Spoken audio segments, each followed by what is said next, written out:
वाहेगुरु वाहेगुरु वाहेगुरु वाहेगुरु वाहेगुरु।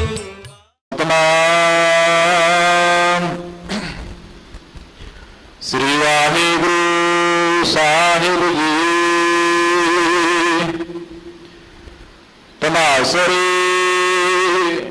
महला चौथा।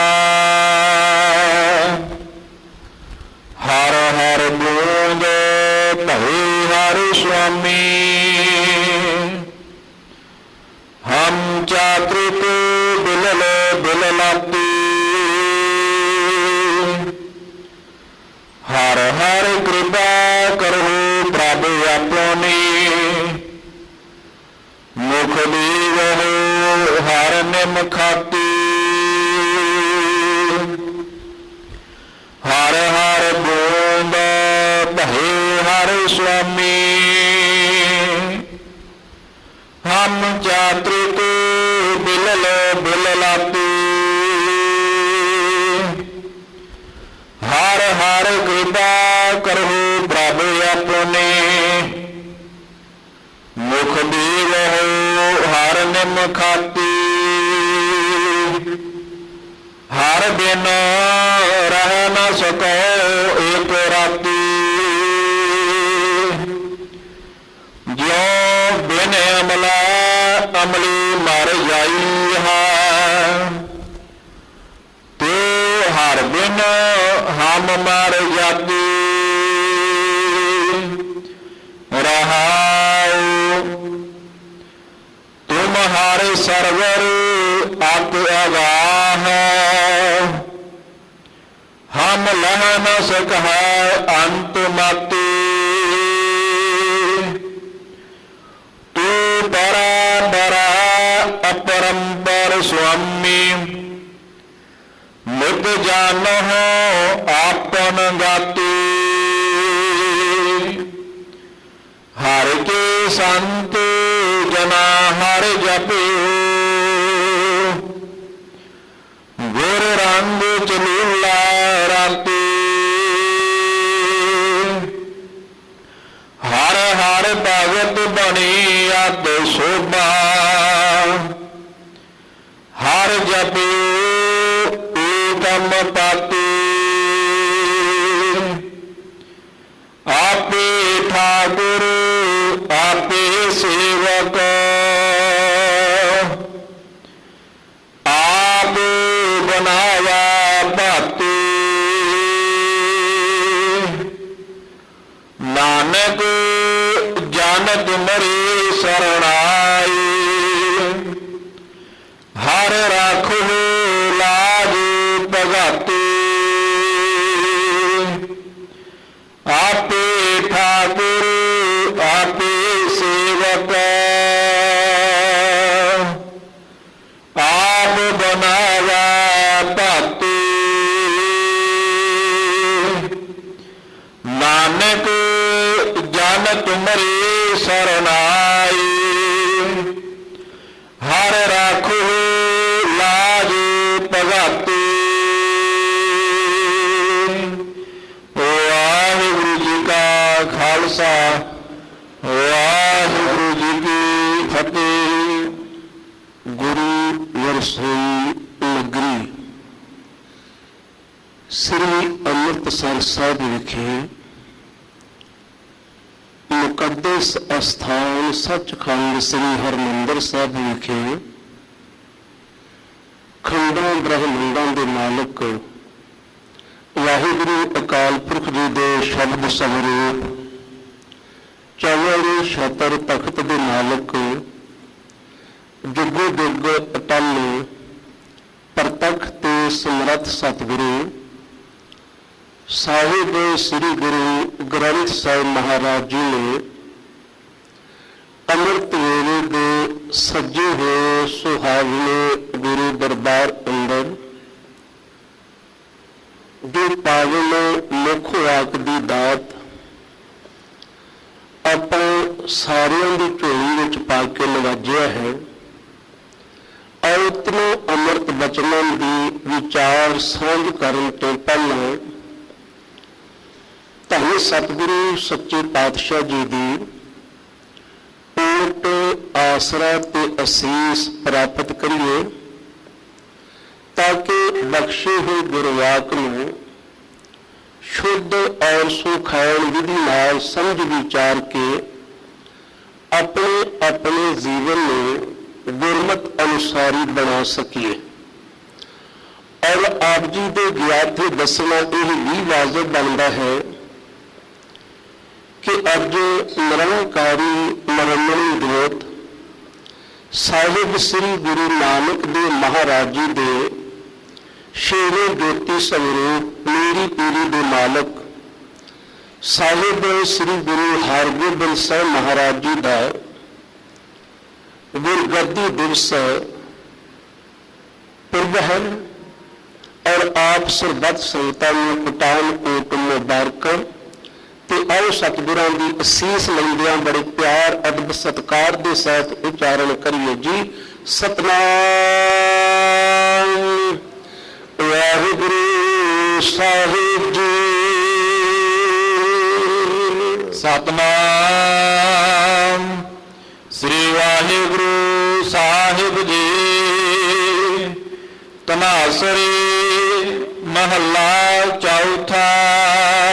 ਅੱਜ ਦਾ ਪਾਵਨ ਮੁੱਖ ਵਾਕ ਸੋਢੀ ਸੁਲਤਾਨ ਚੌਥੇ ਪਾਤਸ਼ਾਹ ਸਾਹਿਬ ਸ੍ਰੀ ਗੁਰੂ ਰਾਮਦਾਸ ਮਹਾਰਾਜ ਜੀ ਦੀ ਪਾਵਨ ਰਸਨਾ ਤੋਂ ਰਾਗ ਧਨਾਸਰੀ ਦੇ ਅੰਦਰ ਉਚਾਰਨ ਕੀਤਾ ਹੋਇਆ ਪੰਜਵਾਂ ਸ਼ਬਦ ਹੈ ਜੋ ਸਾਹਿਬ ਸ੍ਰੀ ਗੁਰੂ ਗ੍ਰੰਥ ਸਾਹਿਬ ਮਹਾਰਾਜ ਜੀ ਦੇ ਮੁਬਾਰਕ ਅੰਗ 668 ਦੇ ਉੱਪਰ ਸ਼ੋਭਨੀਕ ਹੈ ਔਰ ਅੱਜ ਦੇ ਅੰਮ੍ਰਿਤ ਰਸ ਭਰਪੂਰ ਬਚਨਾਂ ਦੇ ਰਾਹੀਂ ਧੰਨ ਸ੍ਰੀ ਗੁਰੂ ਗ੍ਰੰਥ ਸਾਹਿਬ ਮਹਾਰਾਜ ਜੀ ਨੇ ਸਮੁੱਚੀ ਮਾਨਵਤਾ ਦੇ ਉੱਪਰ ਕਿਰਪਾ ਕਰਦਿਆਂ ਹੋਇਆਂ ਸਰਬ ਸਾਂਝਾ ਉਪਦੇਸ਼ ਦਿੰਦਿਆਂ ਹੋਇਆਂ ਅਸਲ ਜੀਵਾਂ ਨੂੰ ਬੜੇ ਹੀ ਪਿਆਰ ਦੇ ਨਾਲ ਔਰ ਬੜੇ ਹੀ ਸਰਲ ਤੇ ਬੜੇ ਸੁਖਾਇਣ ਸ਼ਬਦਾਂ ਦੇ ਰਾਹੀਂ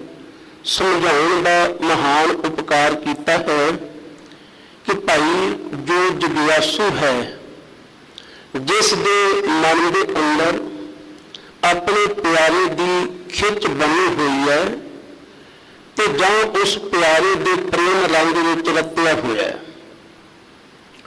ਮਨ ਦੇ ਅੰਦਰ ਖੁਸ਼ੀ ਵੀ ਹੈ ਕਿ ਮੈਨੂੰ ਮੇਰੇ ਗੁਰੂ ਪਰਮੇਸ਼ਰ ਦੇ ਪ੍ਰੇਮ ਮਿਲਾਪ ਦੀ ਪ੍ਰਾਪਤੀ ਹੋਈ ਹੈ, ਪਰ ਮਨ ਦੇ ਅੰਦਰ ਇਸ ਗੱਲ ਦਾ ਵੀ ਥੋੜਾ ਜਿਹਾ ਤੌਖਲਾ ਬਣਿਆ ਰਹਿੰਦਾ ਹੈ, ਸਾਹ ਬਣਿਆ ਰਹਿੰਦਾ ਹੈ, ਭਾਵੇਂ ਹੋਵੇ ਨਾ ਹੀ ਕਿ ਇਹ ਜਿਹੜਾ ਸੰਯੋਗ ਬਣਿਆ ਕਿਤੇ ਮੁੜ ਵਿਜੋਗ ਵਿੱਚ ਨਾ ਬਦਲ ਜਾਵੇ, ਕਿਤੇ ਮੇਰੀ ਨਿਰਮ ਨਿਰੰਕਾਰ ਨਾਲੋਂ ਟੁੱਟ ਨਾ ਜਾਵੇ। ਮੇਰਾ ਗੁਰੂ ਦੇ ਨਾਲ ਬੜਾ ਪਿਆਰ ਬਣਿਆ, ਗੁਰੂ ਨੂੰ ਮੇਰੇ ਉੱਪਰ ਬੜਾ ਯਕੀਨ ਹੈ, ਬੜਾ ਭਰੋਸਾ ਹੈ, ਕਿਤੇ ਮੇਰੇ ਕੋਲ ਕੋਈ ਇਹੋ ਜਿਹਾ ਸਟੈਪ ਨਾ ਪੁੱਟਿਆ ਜਾਵੇ ਕਿ ਮੈਂ ਗੁਰੂ ਦੀਆਂ ਨਜ਼ਰਾਂ ਵਿੱਚ ਡਿੱਗ ਪਵਾਂ, ਮੈਂ ਉਸ ਦੇ ਪ੍ਰੇਮ ਆਨੰਦ ਨੂੰ ਮਾਣਨ ਤੋਂ ਹੋਣਾ ਰਹਿ ਜਾਵਾਂ। ਫਿਰ ਅੰਦਰਲੀ ਜਿਸ ਤਰ੍ਹਾਂ ਦੀ ਬਾਈਬਲਤਾ ਬਣੀ ਹੁੰਦੀ ਹੈ, ਜਿਸ ਨਾਲ ਵੀ ਸਾਡਾ ਸਨੇਹ ਹੁੰਦਾ ਹੈ, ਮੁਹੱਬਤ ਹੁੰਦੀ ਹੈ, ਪਿਆਰ ਹੁੰਦਾ ਹੈ, ਇਹੀ ਹੁੰਦਾ ਹੈ ਕਿ ਇਹ ਹਸਤੀ ਹਰ ਵੇਲੇ ਮੇਰੀਆਂ ਅੱਖਾਂ ਦੇ ਸਾਹਮਣੇ ਰਹੇ ਔਰ ਹਰ ਵੇਲੇ ਮੈਂ ਇਹਦੇ ਦੀਦਾਰ ਪਿਆਰ ਤੇ ਸ਼ੁਭ ਵਿਚਾਰ ਦਾ ਪਾਤਰ ਬਣਦਾ ਰਹਾਂ। ਜਿਵੇਂ ਜਿਵੇਂ ਸਾਡੇ ਮਨ ਦੇ ਅੰਦਰ ਇਸ ਤਰ੍ਹਾਂ ਦੀ ਖਿੱਚ ਬਣਦੀ ਹੈ, ਇਸ ਤਰ੍ਹਾਂ ਦੀ ਤੀਬਰਤਾ ਵੱਧਦੀ ਹੈ ਤੇ ਆਪਣੇ ਇਸ਼ਟ ਦੇ ਹਜ਼ੂਰ ਜਿਹੜਾ ਜਗਿਆਸੂ ਹੈ ਉਹ ਬੇਨਤੀ ਕਰਦਾ ਹੈ, ਉਤਰਲਾ ਲੈਂਦਾ ਹੈ। ਜਿਵੇਂ ਗੁਰੂ ਕਾ ਸਿੱਖ ਜਿਹੜਾ ਹੈ ਉਹ ਬੜੇ ਹੀ ਭਾਵਪੂਰਤ ਢੰਗ ਦੇ ਨਾਲ, ਬੜੀ ਸ਼ਰਧਾ ਭਾਵਨਾ ਦੇ ਨਾਲ ਉਚਾਰਨ ਕਰਦਾ ਹੈ ਕਿ ਦਰਸ਼ਨ ਦੇਖ ਜੀਵਾਂ ਗੁਰ ਤੇਰਾ, ਪੂਰਨ ਕਰਮ ਹੋਏ ਪ੍ਰਭ ਮੇਰਾ। हे ਵਾਹਿਗੁਰੂ ਜੀ, ਐਸੀ ਬਖਸ਼ਿਸ਼ ਵਰਤਾ ਦਿਓ, ਮੈਨੂੰ ਤੁਹਾਡਾ ਦੀਦਾਰ ਪ੍ਰਾਪਤ ਹੋ ਜਾਵੇ, ਮੈਂ ਤੁਹਾਡੇ ਪਿਆਰ ਦਾ ਪਾਤਰ ਬਣ ਜਾਵਾਂ। ਤੇ ਇੱਕ ਨਾਲ ਮੇਰੀ ਬੇਨਤੀ ਵੀ ਹੈ, ਇਹ ਬੇਨਤੀ ਸੁਣ ਪ੍ਰਭ ਮੇਰੇ, ਦੇਹ ਨਾਮ ਕਰ ਆਪਣੇ ਚੇਰੇ। ਮੈਨੂੰ ਆਪਣਾ ਸੇਵਕ ਜਾਣ ਕੇ ਆਪਣੇ ਨਾਮ ਦੀ ਦਾਤ ਵੀ ਬਖਸ਼। ਔਰ ਸਾਡੇ ਤਨ ਦੀ ਭੁੱਖ ਵੀ ਹੁੰਦੀ ਹੈ, ਸਾਡੇ ਮਨ ਦੀ ਭੁੱਖ ਵੀ ਹੁੰਦੀ ਹੈ। ਔਰ ਤਨ ਦੀ ਖੁਰਾਕ ਜਿਹੜਾ ਉਹ ਸਾਡਾ ਬਾਹਰਲਾ ਭੋਜਨ ਹੈ, ਤੇ ਮਨ ਦੀ ਖੁਰਾਕ, ਆਤਮਾ ਦੀ ਖੁਰਾਕ ਜਿਹੜੀ ਹੈ ਉਹ ਭਜਨ ਹੈ, ਪ੍ਰਭੂ ਪਿਆਰੇ ਦੀ ਇਬਾਦਤ ਹੈ। ਔਰ ਵਾਹਿਗੁਰੂ ਅਕਾਲ ਪੁਰਖ ਜਿਹੜਾ ਹੈ ਉਹ ਸਾਡੇ ਹਿਰਦੇ ਨੂੰ ਠੰਡਕ ਪਹੁੰਚਾਉਣ ਵਾਲਾ, ਉਸ ਦਾ ਨਾਮ ਜਿਹੜਾ ਹੈ ਇਸ ਜਗਤ ਜਲੰਦੇ ਨੂੰ ਠਾਰਨ ਦੀ ਸਮਰੱਥਾ ਰੱਖਦਾ ਹੈ। ਔਰ ਅਸੀਂ ਬੇਨਤੀ ਵੀ ਕਰਦੇ ਹਾਂ ਕਿ ਜਗਤ ਜਲੰਦਾ ਰੱਖ ਲੈ, ਆਪਣੀ ਕਿਰਪਾ ਧਾਰ, ਜਿਤ ਦੁਆਰੇ ਉਬਰੈ ਤਤੈ ਲੈਵੋ ਉਬਾਰ। ਇਸ ਤਰ੍ਹਾਂ ਦੀ ਪਿਆਸ ਲੱਗੀ ਹੋਵੇ ਤੇ ਉਸ ਪਿਆਸ ਦੇ ਵਿੱਚ ਬਾਈਬਲ ਹੋਇਆ, ਗੁਰੂ ਕਾ ਪਿਆਰਾ ਜਿਗਿਆਸੂ, ਰੱਬੀ ਰੰਗ ਵਿੱਚ ਰਤਿਆ ਹੋਇਆ ਇੱਕ ਤਰਲਾ ਲੈਂਦਾ ਹੈ। ਜਿਵੇਂ ਅੱਜ ਦੇ ਸ਼ਬਦ ਦਾ ਰਹਾਉ ਵਾਲਾ ਬੰਦ ਹੈ। ਔਰ ਤੀਸਰਾ ਹੀ ਬਖਸ਼ਿਸ਼ ਵਰਤਾਈ ਹੈ ਕਿ ਹਰ ਦਿਨ ਰਹਿ ਨਾ ਸਕੋ ਇੱਕ ਰਾਤੀ, ਇੱਕ ਰਤੀ ਮਾਤਰ ਵੀ ਸਮਾਂ ਜਿਹੜਾ ਹੈ ਮੈਂ ਆਪਣੇ ਪਿਆਰੇ ਦੇ ਦਦਾਰ ਪਿਆਰ ਤੋਂ ਬਿਨਾਂ ਨਹੀਂ ਰਹਿ ਸਕਦੀ। ਜ਼ੀਰ ਰੂਪ ਇਸਤਰੀ ਦੇ ਤਰਲਾ ਲੈਂਦੀ ਹੈ।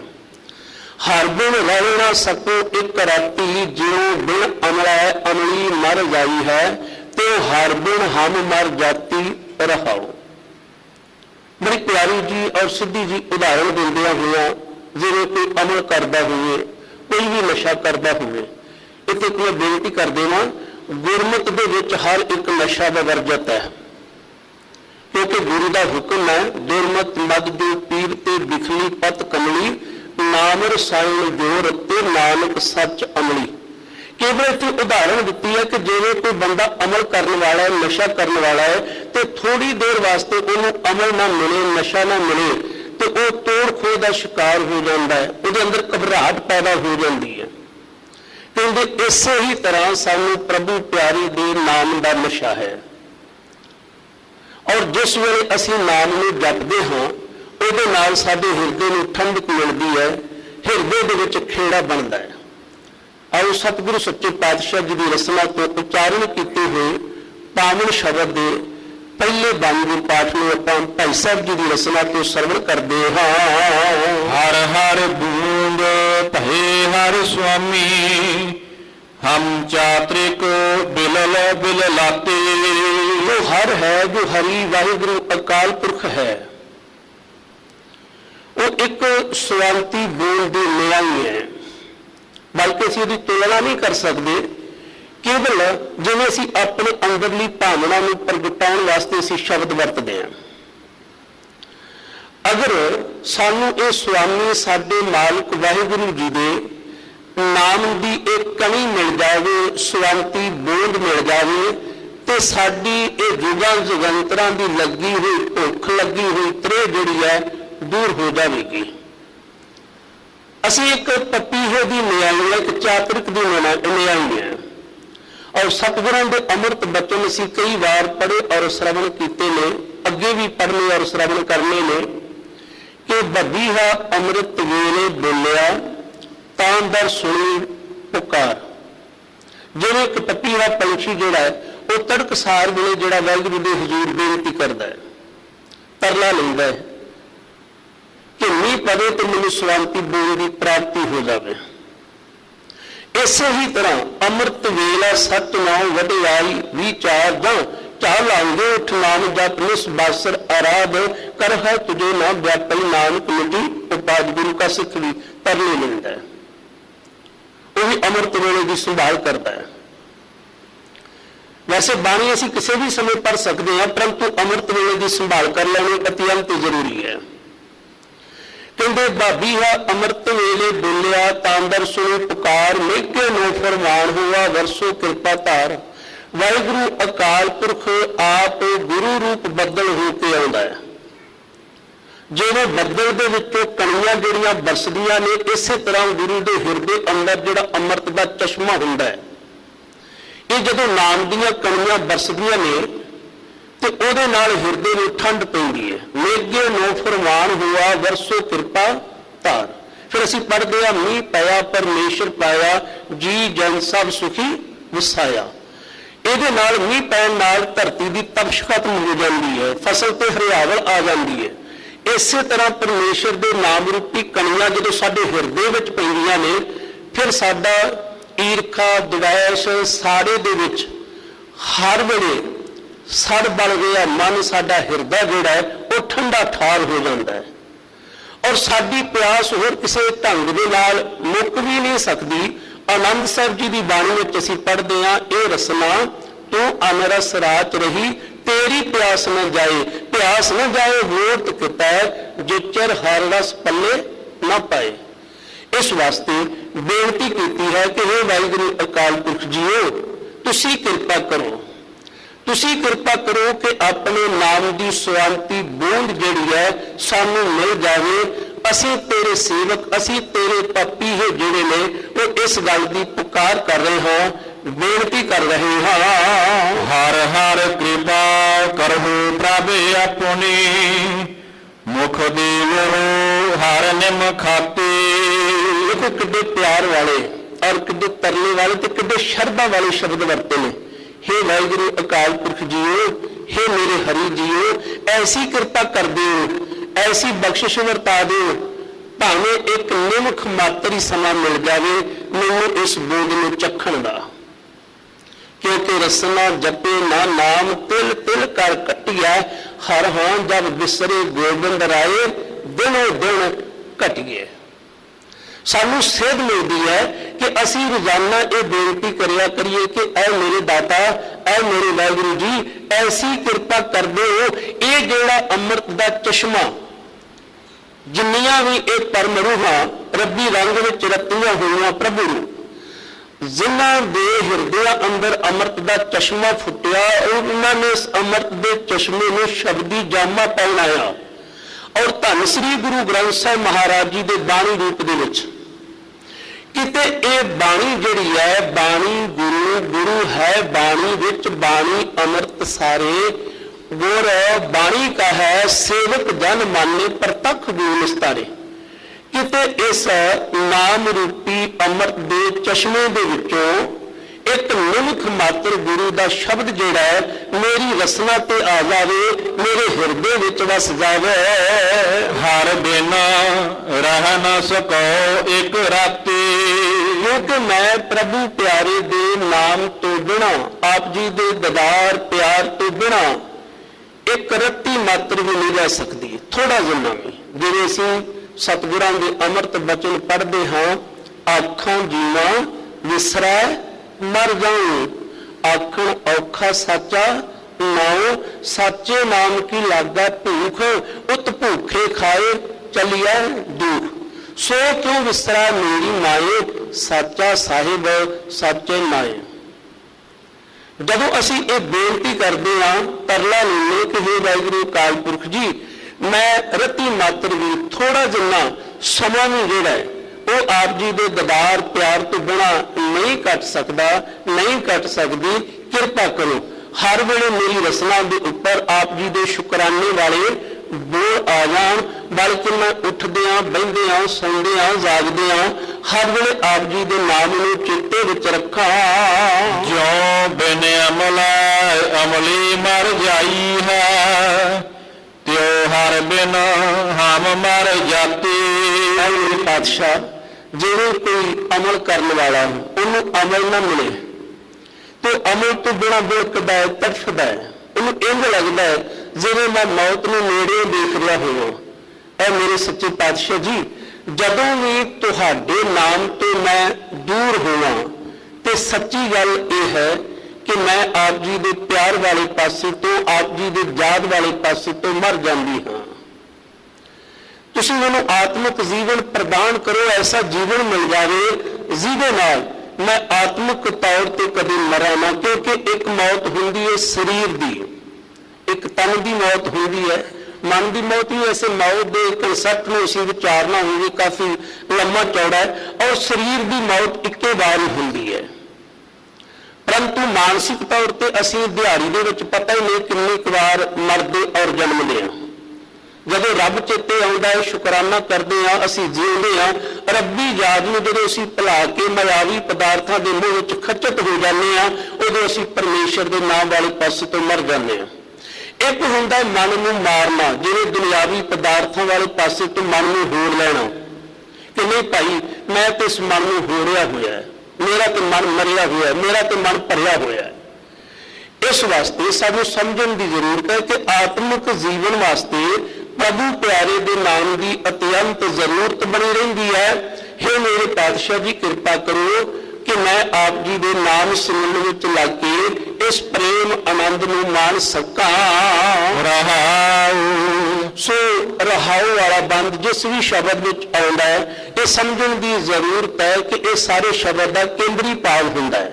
ਇਹ ਪਾਵਨ ਪੰਕਤੀਆਂ ਜਿਨ੍ਹਾਂ ਤੋਂ ਬਾਅਦ ਵਿੱਚ ਰਹਾਉ ਸ਼ਬਦ ਆਉਂਦਾ ਹੈ, ਇਹ ਬੰਦ ਸਾਰੇ ਸ਼ਬਦ ਦਾ ਕੇਂਦਰੀ ਭਾਵ ਹੁੰਦਾ ਹੈ, ਬਲਕਿ ਸਾਰੇ ਸ਼ਬਦ ਦਾ ਮਜ਼ਮੂਨ ਹੁੰਦਾ ਹੈ ਤੇ ਸੰਗੀਤ ਦੀ ਦੁਨੀਆ ਅੰਦਰ ਇਹਨੂੰ ਸਥਾਈ ਵਾਲੀ ਪੰਕਤੀ ਕਿਹਾ ਜਾਂਦਾ ਹੈ। ਇਸ ਵਾਸਤੇ ਜਿਹੜੇ ਸੁਘੜ ਸਿਆਣੇ ਵਿਦਵਾਨ ਪੁਰਖ ਨੇ, ਗੁਰੂ ਘਰ ਦੇ ਕੀਰਤਨੀਏ ਨੇ, ਕਥਾਵਾਚਕ ਨੇ, ਉਹਨਾਂ ਵੱਲੋਂ ਇਹ ਦੱਸਿਆ ਸਮਝਾਇਆ ਜਾਂਦਾ ਹੈ ਕਿ ਜਦੋਂ ਵੀ ਅਸੀਂ ਸ਼ਬਦ ਦਾ ਕੀਰਤਨ ਜਾਂ ਕਥਾ ਵਿਖਿਆਨ ਕਰਨਾ ਹੋਵੇ ਤੇ ਰਹਾਉ ਵਾਲੇ ਬੰਦ ਨੂੰ ਹੀ ਆਧਾਰ ਬਣਾ ਕੇ ਚੱਲਣਾ ਚਾਹੀਦਾ ਹੈ। ਤੁਮ ਹਰ ਸਰਵਰ ਆਤੇ ਅਗਾਹ, ਹਮ ਲਹ ਨ ਸਕਹਿ ਅੰਤ ਮਾਤੇ। ਦੇਖੋ ਕਈ ਵਾਰ ਅਸੀਂ ਨਾ ਭੁਲੇਖਾ ਖਾ ਜਾਂਦੇ ਆ, ਸਾਨੂੰ ਥੋੜੀ ਜਿਹੀ ਬਖਸ਼ਿਸ਼ ਪ੍ਰਾਪਤ ਹੋਵੇ ਨਾ, ਅਸੀਂ ਰੱਬ ਦਾ ਹੀ ਅੰਤ ਲੈਣ ਤੁਰ ਪੈਂਦੇ ਹਾਂ, ਰੱਬ ਦਾ ਹੀ ਅੰਤ ਲੈਣ ਤੁਰ ਪੈਂਦੇ। ਗੁਰਮੁਖੋਂ ਨਾ ਤੇ ਰੱਬ ਦਾ ਅੰਤ ਪਾਇਆ ਜਾ ਸਕਦਾ ਤੇ ਨਾ ਸਾਨੂੰ ਇਹੋ ਜਿਹੀ ਕੋਈ ਹੀਨ ਹੁਜਤ ਕਰਨੀ ਚਾਹੀਦੀ ਹੈ, ਕਿਉਂਕਿ ਜੇ ਸਭ ਮਿਲ ਕੇ ਆਖਣ ਪਾਏ ਵੱਡਾ ਨਾ ਹੋਵੇ ਘਾਟ ਨਾ ਜਾਏ। ਜਿੱਥੇ ਅਸੀਂ ਪੜ੍ਹਦੇ ਹਾਂ ਉੱਥੇ ਮੇਰੇ ਸਤਿਗੁਰਾਂ ਦੇ ਅੰਮ੍ਰਿਤ ਬੋਲ ਵੀ ਨੇ ਕਿ ਅੰਤ ਕੋ ਚਾਹਣ ਜੁੜ ਗਏ ਸੋ ਆਏ ਅੰਤ ਗਵਾਏ। ਇੱਕ ਲੂਣ ਦੀ ਡਲੀ ਕਹੇ ਕਿ ਮੈਂ ਸਮੁੰਦਰ ਦੇ ਤਲ ਦਾ ਅੰਤ ਪਾ ਲਵਾਂ ਤੇ ਉਹਦੀ ਬੇਸਮਝੀ ਹੈ, ਕਿਉਂਕਿ ਜਦੋਂ ਤੱਕ ਉਹ ਥਲ ਤੇ ਜਾਵੇਗੀ, ਤਲ ਤੇ ਜਾਵੇਗੀ, ਉਦੋਂ ਤੱਕ ਉਹ ਉਖੜ ਜਾਂਦੀ ਹੈ। ਇਸ ਵਾਸਤੇ ਜਦੋਂ ਤੱਕ ਅਸੀਂ ਕਹਾਂਗੇ ਅਸੀਂ ਰੱਬ ਦਾ ਅੰਤ ਪਾ ਲਈਏ, ਰੱਬ ਦਾ ਅੰਤ ਨਹੀਂ ਪਵੇਗਾ ਬਲਕਿ ਸਾਡਾ ਅੰਤ ਹੋ ਜਾਵੇਗਾ। ਇਸ ਗੱਲ ਨੂੰ ਸਮਝਣ ਦੀ ਜ਼ਰੂਰਤ ਹੈ। ਮੈਂ ਕਈ ਵਾਰ ਬੇਨਤੀ ਕਰਦਾ ਹੁੰਦਾ, ਨਾ ਤੇ ਵਾਹਿਗੁਰੂ ਅਕਾਲ ਪੁਰਖ ਜੀ ਦਾ ਅੰਤ ਪੈ ਸਕਦਾ ਹੈ ਤੇ ਨਾ ਹੀ ਸ਼ਬਦ ਸਰੂਪ ਵਾਹਿਗੁਰੂ ਅਕਾਲ ਪੁਰਖ ਜਿਹੜੇ ਦਾ ਧੰਨ ਗੁਰੂ ਗ੍ਰੰਥ ਸਾਹਿਬ ਮਹਾਰਾਜ ਦੀ ਬਾਣੀ ਦਾ ਕੋਈ ਅੰਤ ਪੈ ਸਕਦਾ ਹੈ। ਠੀਕ ਹੈ, ਕੁਝ ਪੜ੍ਹੇ ਲਿਖੇ ਸਾਡੇ ਭੈਣ ਭਾਈ PhD ਕਰਦੇ ਨੇ ਵੱਖ-ਵੱਖ ਬਾਣੀਆਂ ਦੇ ਉੱਪਰ, ਮੁਬਾਰਕ ਹੈ, ਚੰਗੀ ਗੱਲ ਹੈ, ਸਟੱਡੀ ਕਰ ਲੈਣੀ, ਪਰ ਕਦੀ ਹਿੱਕ ਠੋਕ ਕੇ ਇਹ ਨਹੀਂ ਕਹਿ ਸਕਦੇ ਕਿ ਅਸੀਂ ਇਸ ਬਾਣੀ ਦਾ ਅੰਤ ਪਾ ਲਿਆ ਹੈ। ਜੋ ਮੈਨੂੰ ਮਹਿਸੂਸ ਹੁੰਦਾ ਹੈ, ਭਾਵੇਂ ਕੋਈ ਕਿੱਡਾ ਵੀ ਆਪਣੇ ਆਪ ਨੂੰ ਆਲਮ ਫਾਜ਼ਲ ਕਹਿੰਦਾ ਹੋਵੇ, ਚੋਟੀ ਦੇ ਵਿਦਵਾਨਾਂ ਦੀ ਗਿਣਤੀ ਵਿੱਚ ਆਉਂਦਾ ਹੋਵੇ, ਨਾਮਵਰ ਖਲੋਦਾ ਹੋਵੇ, ਪਰ ਗੁਰਬਾਣੀ ਦਾ ਅੰਤ ਨਹੀਂ ਪੈ ਸਕਦਾ, ਕਿਉਂਕਿ ਗੁਰਬਾਣੀ ਜਿਹੜੀ ਹੈ ਇਹ ਵਾਹਿਗੁਰੂ ਅਕਾਲ ਪੁਰਖ ਜੀ ਦਾ ਸ਼ਬਦ ਸਰੂਪ ਹੈ। ਔਰ ਬਹੁਤ ਸਾਰੇ ਲੋਕ ਇਸ ਤਰ੍ਹਾਂ ਦੇ ਜਿਹੜੇ ਨੇ ਯਤਨ ਕਰਦੇ ਨੇ, ਪਰ ਧੰਨ ਗੁਰੂ ਰਾਮਦਾਸ ਮਹਾਰਾਜ ਤੁਹਾਨੂੰ ਮੈਨੂੰ ਇਹ ਗੱਲ ਸਮਝਾ ਰਹੇ ਨੇ ਕਿ ਇਹ ਮੇਰੇ ਪਿਆਰੇ ਗੁਰਸਿੱਖੋ, ਆਪਣੇ ਵਾਹਿਗੁਰੂ ਦੇ ਹਜ਼ੂਰ ਬੇਨਤੀ ਕਰਿਆ ਕਰੋ, ਤੁਮ ਹਰ ਸਰਵਰ ਅਤ ਅਗਾਹ। हे ਵਾਹਿਗੁਰੂ ਅਕਾਲ ਪੁਰਖ ਜੀ, ਤੂੰ ਬੜਾ ਹੀ ਡੂੰਘਾ ਸਾਗਰ ਹੈ, ਤੂੰ ਤੇ ਗਿਆਨ ਦਾ ਸਾਗਰ ਹੈ, ਤੇਰੀ ਡੂੰਘਾਈ ਮਾਪੀ ਨਹੀਂ ਜਾ ਸਕਦੀ, ਤੂੰ ਕਿੱਡਾ ਕੁ ਵੱਡਾ ਹੈ, ਅੰਦਾਜ਼ਾ ਵੀ ਨਹੀਂ ਲਾਇਆ ਜਾ ਸਕਦਾ। ਤੁਮ ਹਰ ਸਰਵਰ ਅਤ ਅਗਾਹ, ਹਮ ਲਹਿ ਨਾ ਸਕੇ ਅੰਤ ਮਾਤੀ। ਅਸੀਂ ਤਿਲ ਮਾਤਰ ਵੀ ਜਿਵੇਂ ਕਹਿ ਲਈਏ, ਥੋੜਾ ਜਿੰਨਾ ਵੀ ਤੇਰਾ ਅੰਤ ਨਹੀਂ ਪਾ ਸਕਦੇ, ਅਸੀਂ ਕਿੰਨਾ ਕੁ ਅੰਤ ਪਾਵਾਂਗੇ। ਵਿਦਵਾਨਾਂ ਦੇ ਬੋਲ ਨੇ, ਕਹਿੰਦੇ ਮਨ ਵਿੱਚ ਮਿਸ਼ਰੀ ਦਾ ਪਹਾੜ ਹੈ, ਜਿੰਨੀ ਕਿਸੇ ਦੇ ਕੋਲ ਸਮਰੱਥਾ ਹੈ, ਬੰਦਾ ਜਾਂਦਾ ਹੈ, ਪੰਡ ਬੰਨ ਲੈਂਦਾ ਜਾਂ ਕਿਸੇ ਬਰਤਨ ਵਿੱਚ ਪਾ ਲੈਂਦਾ ਹੈ, ਜੇ ਕੋਈ ਉਹਦੇ ਕੋਲ ਸਾਧਨ ਲੱਗ ਲੈਂਦਾ ਹੈ, ਪਰ ਨਿੱਕੀ ਜਿਹੀ ਕੀੜੀ ਜਿਹੜੀ ਹੈ ਉਹਦੀ ਜਿੰਨੀ ਕੁ ਸਮਰੱਥਾ ਉਹਨਾਂ ਕੁ ਚੁੱਕ ਤੁਰ ਪੈਂਦੀ ਹੈ। ਇਸੇ ਤਰ੍ਹਾਂ ਆਪ ਆਪਣੀ ਬੁੱਧ ਹੈ ਜੀਤੀ, ਬਰਨਤ ਭਿੰਨ ਭਿੰਨ ਤੋਹੇ ਤੇਤੀ, ਬਲਕਿ ਰੱਬ ਦਾ ਅੰਤ ਨਹੀਂ ਪੈ ਸਕਦਾ। ਔਰ ਜਿਹੜੇ ਉਹਦੇ ਪਿਆਰ ਨੂੰ ਮਨ ਵਿੱਚ ਪੱਤੀ ਜਗਾਓ, ਇੰਨੀ ਗੱਲ ਜ਼ਰੂਰ ਕਹਿੰਦੇ ਨੇ ਕਿ ਕਹਿਬੇ ਕੋ ਸੋਭਾ ਨਹੀਂ ਦੇਖਾ ਹੀ ਪ੍ਰਵਾਨ। ਗੁਰੂ ਕਿੰਨਾ ਆਨੰਦ ਦਿੰਦਾ ਹੈ, ਪਰਮੇਸ਼ਰ ਦੇ ਪ੍ਰੇਮ ਅਲਾਪ ਦੇ ਵਿੱਚ ਕਿੰਨਾ ਸਕੂਨ ਹੈ। ਭਾਈ ਤੁਸੀਂ ਆਪ ਗੁਰਬਾਣੀ ਪੜ੍ਹ ਕੇ ਦੇਖੋ, ਆਪ ਗੁਰਬਾਣੀ ਸੁਣ ਕੇ ਦੇਖੋ, ਆਪ ਗੁਰਬਾਣੀ ਨੂੰ ਸਮਝ ਕੇ ਆਪਣੇ ਅਮਲ ਵਿੱਚ ਲਿਆ ਕੇ ਦੇਖੋ, ਫਿਰ ਪਤਾ ਲੱਗੇਗਾ ਕਿ ਗੁਰੂ ਦੇ ਪ੍ਰੇਮ ਅਲਾਪ ਦੇ ਵਿੱਚ ਕਿੰਨਾ ਆਨੰਦ ਔਰ ਕਿੰਨਾ ਸਕੂਨ ਹੈ। ਅਸੀਂ ਤਿਲ ਮਾਤਰ ਵੀ ਉਹਦਾ ਅੰਤ ਨਹੀਂ ਪਾ ਸਕਦਾ। ਤੂੰ ਪਰਾ ਪਰਾ ਅਪਰੰਪਰ ਸੁਆਮੀ, ਮਿਤ ਜਾਨਹੁ ਆਪਨ ਗਾਤੀ।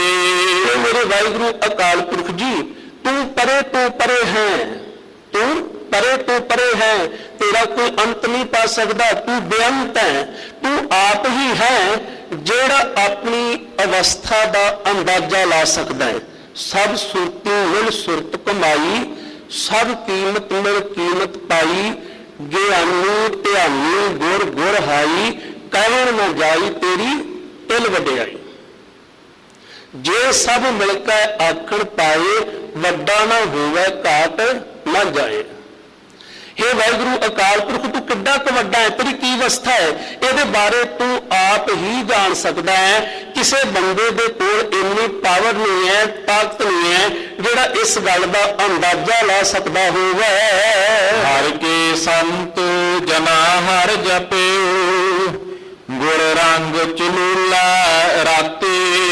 ਜਿਹੜੇ ਵਾਹਿਗੁਰੂ ਅਕਾਲ ਪੁਰਖ ਜੀ ਦੇ ਸੰਤ ਜਨ ਸਨ, ਜਿਨ੍ਹਾਂ ਨੇ ਆਪਣੀਆਂ ਮਨ ਬਿਰਤੀਆਂ ਨੂੰ ਸਾਧਿਆ ਹੋਇਆ ਸੀ ਜਾਂ ਸਾਧਿਆ ਹੋਇਆ, ਜਿਨ੍ਹਾਂ ਸਾਸ ਗਿਰਾਸ ਨਾ ਵਿਸਰੈ, ਹਰ ਨਾਮਾ ਮਨ ਮੰਤ, ਧਨ ਸੇ ਸੇਈ ਨਾਨਕਾ ਪੂਰਨ ਸੋਈ ਸੰਤ। ਜਾਂ ਅਸੀਂ ਇੰਜ ਕਹਿ ਲਈਏ, ਇਹ ਨਿਸ਼ਾਨੀ ਸਾਧਕੀ ਜਿਸ ਭੇਟ ਤਰੀਏ, ਜਮ ਕੰਕਰ ਨੇੜ ਨਾ ਆਵਈ, ਫਿਰ ਬਹੁਰ ਨਾ ਮਰੀਏ। ਐਸੇ ਜੋ ਸੰਤ ਜਨ ਨੇ, ਸਾਧੂ ਪੁਰਖ ਨੇ, ਗੁਰਮੁਖ ਗੁਰਸਿੱਖ ਪਿਆਰੇ ਨੇ, ਜਿਨ੍ਹਾਂ ਨੇ ਉਸ ਵਾਹਿਗੁਰੂ ਅਕਾਲ ਪੁਰਖ ਜੀ ਦੇ ਨਾਮ ਨੂੰ ਜਪਿਆ ਹੈ। हे ਮੇਰੇ ਪਾਤਸ਼ਾਹ, ਜਿਨ੍ਹਾਂ ਨੇ ਤੇਰੇ ਨਾਮ ਨੂੰ ਜਪਿਆ ਹੈ, ਉਹ ਤੇਰੇ ਪ੍ਰੇਮ ਰੰਗ ਦੇ ਵਿੱਚ, ਬੜੇ ਗੂੜੇ ਰੰਗ ਵਿੱਚ ਰੱਤੇ ਗਏ। ਜਾ ਕੋ ਹਰ ਰੰਗ ਲਾਗੋ ਇਸ ਯੁਗ में, ਸੋ ਕਹੀਅਤ ਹੈ ਸੁਰਾ, ਆਤਮ ਜਿਣੈ ਸਗਲ ਵਸਤਾ ਕੇ ਜਾ ਕਾ ਸਤਿਗੁਰ ਪੂਰਾ। ਉਹ ਪ੍ਰਭੂ ਪਿਆਰੇ ਦੇ ਪ੍ਰੇਮ ਰੰਗ ਦੇ ਵਿੱਚ ਰੱਤੇ ਗਏ ਹੈ। ਹਰ ਹਰ ਭਗਤ ਬਣੇ ਅਤ ਸੋਭਾ, ਹਰ ਜਪਿਓ ਊਤਮ ਪਾਤੇ। ਇਸੇ ਹੀ ਤਰ੍ਹਾਂ ਹਰ ਹਰ ਭਗਤ ਬਣੀ ਅਤ ਸੋਭਾ, ਹਰ ਜਪਿਓ ਊਤਮ ਪਾਤੀ। ਜਿਨ੍ਹਾਂ ਨੇ ਪਰਮੇਸ਼ਰ ਦੇ ਨਾਮ ਨੂੰ ਜਪਿਆ, ਇੱਕ ਤੇ ਉਹਨਾਂ ਦੀ ਦੀਨ ਦੁਨੀਆ ਦੇ ਅੰਦਰ ਸੋਭਾ ਬਣੀ, ਉਹਨਾਂ ਦਾ ਮੁਖੜਾ ਸੁਰਖਰੂ ਹੋਇਆ, ਉਹਨਾਂ ਦੀ ਇੱਜ਼ਤ ਬਣੀ, ਉਹਨਾਂ ਦੀ ਰਿਸਪੈਕਟ ਬਣੀ। ਦੇਖੋ, ਜਦੋਂ ਵੀ ਅਸੀਂ ਕਦੇ ਗੁਰ ਅਸਥਾਨ ਤੇ ਜਾਂਦੇ ਹਾਂ, ਸਤ ਸੰਗਤ ਵਿੱਚ ਮਿਲ ਬੈਠਦੇ ਹਾਂ, ਮੈਂ ਕੇਵਲ ਛੋਟੀ ਜਿਹੀ ਉਦਾਹਰਨ ਦੇਣ ਲੱਗਾ ਤੇ ਤੁਸੀਂ ਦੇਖਿਆ ਹੋਵੇਗਾ, ਜਦੋਂ ਵੀ ਕੋਈ ਬੁਲਾਉਂਦਾ ਤੇ ਕਹੇਗਾ, ਭੈਣ ਜੀ ਥੋੜਾ ਜਿਹਾ ਰਸਤਾ ਦੇ ਦਿਓ, ਭਾਈ ਸਾਹਿਬ ਜੀ ਥੋੜਾ ਜਿਹਾ ਰਸਤਾ ਦੇ ਦਿਓ।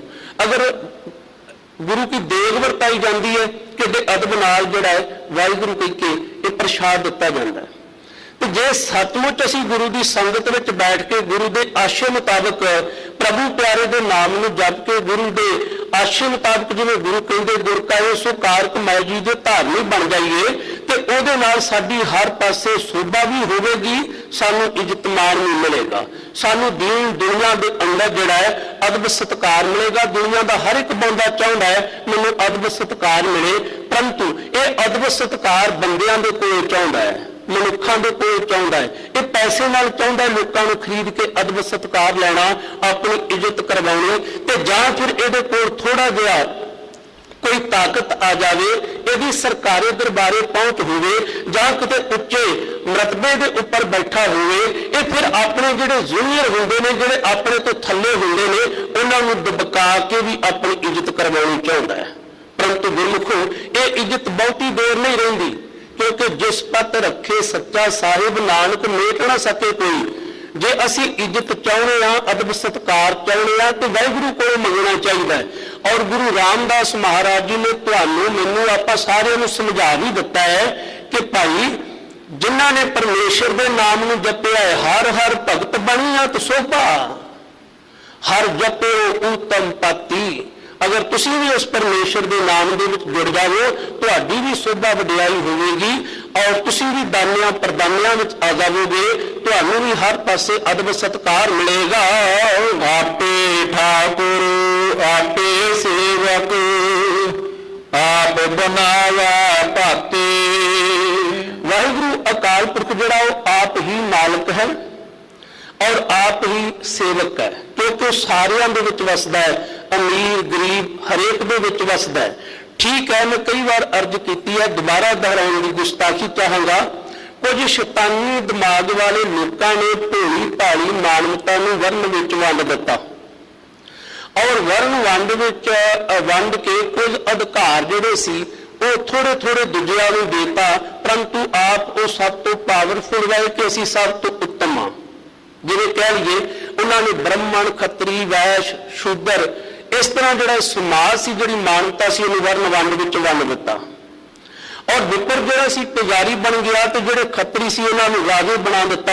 ਵਿਪਰ ਰਾਜੇ ਦੀ ਇੱਜ਼ਤ ਕਰਨ ਲੱਗ ਪਿਆ, ਰਾਜੇ ਦੀ ਸਲਾਹਤ ਕਰਨ ਲੱਗ ਪਿਆ ਕਿ ਜਿਹੜਾ ਰਾਜਾ ਹੁੰਦਾ ਉਹਦਾ ਹੁਕਮ ਪ੍ਰਜਾ ਨੂੰ ਮੰਨਣਾ ਚਾਹੀਦਾ ਹੈ, ਇਹ ਰੱਬ ਦਾ ਹੁਕਮ ਹੁੰਦਾ ਹੈ। ਤੇ ਰਾਜਾ ਕਹਿੰਦਾ ਜੇ ਤੁਸੀਂ ਕੁਝ ਦਾਨ ਪੁੰਨ ਕਰਨਾ ਹੈ ਤੇ ਬ੍ਰਾਹਮਣ ਨੂੰ ਕਰੋ, ਵਿਪਰ ਨੂੰ ਕਰੋ, ਤੂੰ ਮੈਨੂੰ ਮੁੱਲਾ ਕਹਿ, ਮੈਂ ਤੈਨੂੰ ਕਾਜੀ। ਇਸ ਤਰ੍ਹਾਂ ਜਿਹੜਾ ਸੀ ਦਬਾਅ ਵੱਧਦਾ ਗਿਆ, ਪ੍ਰਜਾ ਨੂੰ ਆਪਣੇ ਅਧੀਨ ਬਣਾਉਂਦਿਆਂ ਹੋਇਆਂ ਧਰਮ ਦੇ ਨਾਮ ਦੇ ਉੱਪਰ ਵੰਡ ਵਿਤਕਰੇ ਹੋਣੇ ਸ਼ੁਰੂ ਹੋ ਗਏ। ਇਸ ਜਗਤ ਦੇ ਅੰਦਰ ਇੰਨਾ ਮਾਨਵਤਾ ਨੂੰ ਸੰਤਾਪ ਭੋਗਣਾ ਪਿਆ ਜਿਹਨੂੰ ਅਸੀਂ ਸ਼ਬਦਾਂ ਦੇ ਵਿੱਚ ਬਿਆਨ ਨਹੀਂ ਕਰ ਸਕਦੇ। ਭਗਤੀ ਲਹਿਰ ਉੱਠੀ ਔਰ ਉਹਨਾਂ ਨੇ ਹੱਕ ਸੱਚ ਦੀ ਆਵਾਜ਼ ਨੂੰ ਉਠਾਇਆ ਔਰ ਕਈ ਤਰ੍ਹਾਂ ਦੇ ਤਸੀਹਿਆਂ ਦਾ ਉਹਨਾਂ ਨੂੰ ਸਾਹਮਣਾ ਕਰਨਾ ਪਿਆ। ਚਾਹੇ ਅਸੀਂ ਭਗਤ ਨਾਮਦੇਵ ਜੀ ਦੀ ਗੱਲ ਕਰੀਏ, ਚਾਹੇ ਅਸੀਂ ਭਗਤ ਕਬੀਰ ਸਾਹਿਬ ਜੀ ਦੀ ਗੱਲ ਕਰੀਏ, ਚਾਹੇ ਅਸੀਂ ਭਗਤ ਸਦਨਾ ਜੀ ਦੀ ਗੱਲ ਕਰੀਏ, ਚਾਹੇ ਭਗਤ ਰਵਿਦਾਸ ਜੀ ਦੀ ਗੱਲ ਕਰੀਏ। ਮੈਂ ਕੇਵਲ ਟੁਕ ਮਾਤਰ ਇੰਨੇ ਕੁ ਭਗਤ ਸਾਹਿਬਾਨ ਦਾ ਜ਼ਿਕਰ ਕੀਤਾ ਹੈ। ਔਰ ਫਿਰ ਗੁਰੂ ਨਾਨਕ ਸਾਹਿਬ ਮਹਾਰਾਜ ਜਗਤ ਜਲਾਂਦੇ ਨੂੰ ਠਾਰਨ ਵਾਸਤੇ ਇਹ ਤਨ ਕਰਕੇ ਸਰੀਰ ਦੇ ਵਿੱਚ ਆਉਂਦੇ ਨੇ ਔਰ ਸੱਚ ਦੀ ਗੱਲ ਕਰਦੇ ਨੇ। ਤੇ ਜਿਸ ਦਿਨ ਤੋਂ ਮਾਰਿਆ ਸਿੱਕਾ ਜਗਤ ਵਿੱਚ ਨਾਨਕ ਨਿਰਮਲ ਪੰਥ ਚਲਾਇਆ, ਬਲਕਿ ਜਿਸ ਦਿਨ ਤੋਂ ਉਹਨਾਂ ਨੇ ਇੱਕ ਓਂਕਾਰ ਦੀ ਗੱਲ ਕੀਤੀ ਔਰ ਜਿਸ ਦਿਨ ਤੋਂ ਉਹਨਾਂ ਨੇ ਜ਼ਨੇਊ ਪਾਉਣ ਤੋਂ ਇਨਕਾਰ ਕੀਤਾ ਔਰ ਜਿਸ ਦਿਨ ਤੋਂ ਉਹਨਾਂ ਨੇ ਅਗਨੀ ਬੇਦੀ ਨਾਲ ਲਾਵਾ ਲੈਣ ਤੋਂ ਇਨਕਾਰ ਕਰ ਦਿੱਤਾ, ਸਤਿਮੁੱਚ ਗੁਰਮੁਖੋ ਇੰਜ ਕਹਿ ਸਕਦੇ ਹਾਂ ਕਿ ਮਾਰਿਆ ਸਿੱਕਾ ਜਗਤ ਵਿੱਚ ਨਾਨਕ ਨਿਰਮਲ ਪੰਥ ਚਲਾਇਆ। ਉਸੇ ਦਿਨ ਤੋਂ ਹੀ ਸਿੱਖੀ ਦੇ ਦੋਖੀ ਜਿਹੜੇ ਸੀ ਉਹ ਆਲੇ ਦੁਆਲੇ ਤੋਂ ਪਣਪ ਪਏ ਸੀ, ਆਲੇ ਦੁਆਲੇ ਤੋਂ ਪਣਪ ਪਏ ਸੀ। ਜਿਹੜੇ ਤਰ੍ਹਾਂ ਤਰ੍ਹਾਂ ਦੀ ਮਾਨਵਤਾ ਦੇ ਅੰਦਰ ਭਰਮ ਫੈਲਾਇਆ ਹੋਇਆ ਸੀ ਕਿ ਫਲਾਣਾ ਬੰਦਾ ਧਰਮ ਸਥਾਨ ਤੇ ਆ ਸਕਦਾ ਹੈ, ਦੂਜਾ ਨਹੀਂ, ਇਹ ਸ਼ੂਦਰ ਹੈ। ਇਹ ਜਿਤਨੇ ਪ੍ਰਾਪਤਨ ਵੇਦ ਨੇ, ਸਿਮਰਤੀਆਂ ਨੇ, ਸ਼ਾਸਤਰ ਨੇ, ਪ੍ਰਾਣ ਨੇ, ਇਹ ਸੰਸਕ੍ਰਿਤ ਵਿੱਚ ਨੇ ਤੇ ਸੰਸਕ੍ਰਿਤ ਦੇਵਤਿਆਂ ਦੀ ਭਾਸ਼ਾ ਹੈ, ਕੇਵਲ ਬ੍ਰਾਹਮਣ ਪੜ ਸਕਦਾ ਹੈ। ਇਹ ਜਿਹੜੇ ਵੰਡ ਵਿਤਕਰੇ ਸੀ ਉਸ ਵੇਲੇ ਦੇ ਇਸ ਤਰ੍ਹਾਂ ਬਣੇ। ਔਰ ਸਾਹਿਬ ਸ੍ਰੀ ਗੁਰੂ ਨਾਨਕ ਦੇਵ ਮਹਾਰਾਜ ਜੀ ਨੇ 4 ਪ੍ਰਚਾਰਕ ਦੌਰੇ ਵਿੱਢੇ ਔਰ ਇਹਨਾਂ ਦੇ ਅੰਦਰ ਮਾਨਵਤਾ ਨੂੰ ਸੱਚ ਦਾ ਰਸਤਾ ਵਿਖਾਇਆ, ਹੱਕ ਸੱਚ ਦੀ ਗੱਲ ਕੀਤੀ। ਉਸ ਵੇਲੇ ਦਾ ਜਿਹੜਾ ਰਾਜਸੀ ਪ੍ਰਭਾਵ ਸੀ, ਉਹਦੇ ਜੋ ਬਣੇ ਹੋਏ ਕਾਨੂੰਨ ਸਨ ਜਾਂ ਧੱਕੇਸ਼ਾਹੀਆਂ ਸੀ, ਉਹ ਵੀ ਖੁੱਲ੍ਹੇਆਮ ਬਿਆਨ ਕੀਤੀਆਂ ਕਿ ਰਾਜੇ ਸ਼ੀ ਮੁਕੱਦਮ ਕੁੱਤੇ ਜਾਏ ਜਗਾਨ ਬੈਠੇ ਸੁੱਤੇ, ਚਾਕਰ ਨੈਦਾ ਪਾਈਨ ਘਾਓ ਰਤ ਪਿੱਤ ਕੁੱਤੇ ਚੱਟ ਜਾਓ। ਇਸ ਤਰ੍ਹਾਂ ਦੀ ਹਾਲਤ ਹੋ ਗਈ ਸੀ। ਜਿਵੇਂ ਭਾਈ ਗੁਰਦਾਸ ਜੀ ਕਹਿੰਦੇ ਨੇ ਕਿ ਰਾਜੇ ਪਾਪ ਕਮਾਉਂਦੇ ਉਲਟੀ ਵਾਰ ਖੇਤ ਕੋ ਖਾਈ। ਹੁਣ ਇੱਕ ਪਾਸੇ ਰਾਜ ਸੀ ਤੇ ਦੂਸਰੇ ਪਾਸੇ ਨੇ ਧਾਰਮਿਕ ਆਗੂ ਜਿਹੜੇ ਧਰਮ ਦੇ ਨਾਮ ਦੇ ਉੱਪਰ ਰਾਜਨੀਤੀ ਦੇ ਪਹਿਰੇਦਾਰੀ ਕਰਦਿਆਂ ਹੋਇਆਂ ਭੋਲੀ ਭਾਲੀ ਮਾਨਵਤਾ ਦੇ ਉੱਪਰ ਜ਼ੁਲਮ ਢਾ ਰਹੇ ਨੇ। ਲੋਕਾਂ ਨੂੰ ਆਪਸ ਦੇ ਵਿੱਚ ਧਰਮ ਦੇ ਨਾਮ ਦੇ ਉੱਪਰ, ਜਾਤਾਂ ਵਰਨਾਂ ਦੇ ਨਾਮ ਉੱਪਰ ਲੜਾ ਕੇ ਦੂਜਿਆਂ ਦੇ ਖੂਨ ਦੀ ਹੋਲੀ ਖੇਡ ਰਹੇ ਨੇ। ਔਰ ਸਾਹਿਬ ਸ੍ਰੀ ਗੁਰੂ ਅਰਜਨ ਦੇਵ ਮਹਾਰਾਜ, ਕਿਉਂਕਿ ਆਪਾਂ ਸਮੇਂ ਦਾ ਖਿਆਲ ਰੱਖਣਾ ਵੀ ਜ਼ਰੂਰੀ ਹੈ, ਸਾਹਿਬ ਸ੍ਰੀ ਗੁਰੂ ਅਰਜਨ ਦੇਵ ਮਹਾਰਾਜ ਜੀ ਨੇ ਬਹੁਤ ਵੱਡਾ ਉਪਕਾਰ ਕੀਤਾ। ਵੈਸੇ ਉਹਨਾਂ ਦੇ ਉਪਕਾਰ ਸਾਰੇ ਹੀ ਬੜੇ ਵੱਡੇ ਨੇ, ਕੇਵਲ ਮੈਂ ਸਮਝਣ ਵਾਸਤੇ ਅਰਜ਼ ਕਰਨ ਲੱਗਾ ਹਾਂ ਕਿਉਂਕਿ ਤੁਹਾਨੂੰ ਮੈਨੂੰ ਵੀ ਸੌਖੇ ਢੰਗ ਨਾਲ ਪਤਾ ਲੱਗ ਜਾਵੇ। ਮੇਰੇ ਪਾਤਸ਼ਾਹ ਸਾਹਿਬ ਸ੍ਰੀ ਗੁਰੂ ਅਰਜਨ ਦੇਵ ਮਹਾਰਾਜ ਜੀ ਨੇ ਜੋ ਵੱਡੇ ਸਤਿਗੁਰਾਂ ਦੀ ਬਾਣੀ ਸੀ, ਸਾਹਿਬ ਸ੍ਰੀ ਗੁਰੂ ਨਾਨਕ ਦੇਵ ਮਹਾਰਾਜ, ਗੁਰੂ ਅੰਗਦ ਦੇਵ ਮਹਾਰਾਜ, ਸਾਹਿਬ ਸ੍ਰੀ ਗੁਰੂ ਅਮਰਦਾਸ ਜੀ, ਧੰਨ ਸ੍ਰੀ ਗੁਰੂ ਰਾਮਦਾਸ ਮਹਾਰਾਜ ਔਰ ਆਪਣੀ ਬਾਣੀ ਭਗਤ ਸਾਹਿਬਾਨ ਦੀ, ਭੱਟ ਸਾਹਿਬਾਨ ਦੀ, ਗੁਰਸਿੱਖਾਂ ਦੀ ਬਾਣੀ, ਇਸ ਸਾਰੇ ਅੰਮ੍ਰਿਤਮਈ ਬਾਣੀ ਨੂੰ ਸੰਪਾਦਨ ਕੀਤਾ ਜਿੱਥੇ ਅੱਜ ਕੱਲ੍ਹ ਗੁਰਦੁਆਰਾ ਸ੍ਰੀ ਰਾਮਸਰ ਸਾਹਿਬ ਸ਼ੋਭਨੀਕ ਹੈ। ਔਰ ਇਸ ਮਹਾਨ ਗ੍ਰੰਥ ਦੀ ਸੰਪਾਦਨਾ ਕੀਤੀ ਔਰ ਪਹਿਲਾ ਪਾਵਨ ਪ੍ਰਕਾਸ਼ ਸੱਚਖੰਡ ਸ੍ਰੀ ਹਰਿਮੰਦਰ ਸਾਹਿਬ ਵਿਖੇ ਜਿਸ ਵੇਲੇ ਕਰਵਾਇਆ ਗਿਆ, ਬਾਬਾ ਬੁੱਢਾ ਸਾਹਿਬ ਜੀ ਨੇ ਇਸ ਮਹਾਨ ਗ੍ਰੰਥ ਦੇ ਮਹਾਨ ਗ੍ਰੰਥੀ ਸਥਾਪਿਤ ਕੀਤਾ ਗਿਆ। ਹਰ ਪਾਸੇ ਸੱਚ ਦੀ ਗੱਲ ਹੋਣ ਲੱਗੀ। ਅੰਮ੍ਰਿਤਸਰ ਵੀ ਕੇਂਦਰੀ ਸਥਾਨ ਬਣ ਗਿਆ। ਸੱਚਖੰਡ ਸ੍ਰੀ ਹਰਿਮੰਦਰ ਸਾਹਿਬ ਵਿਖੇ ਧੰਨ ਸ੍ਰੀ ਗੁਰੂ ਗ੍ਰੰਥ ਸਾਹਿਬ ਜੀ ਦਾ ਪ੍ਰਕਾਸ਼ ਹੋ ਗਿਆ। ਕਿਸੇ ਵੀ ਕੌਮ ਦੀ ਗਵਾਹੀ ਵਾਸਤੇ ਉਹਦੇ ਧਰਮ ਦੇ ਸਿਧਾਂਤਾਂ ਅਸੂਲਾਂ ਦਾ ਹੋਣਾ ਜ਼ਰੂਰੀ ਹੈ।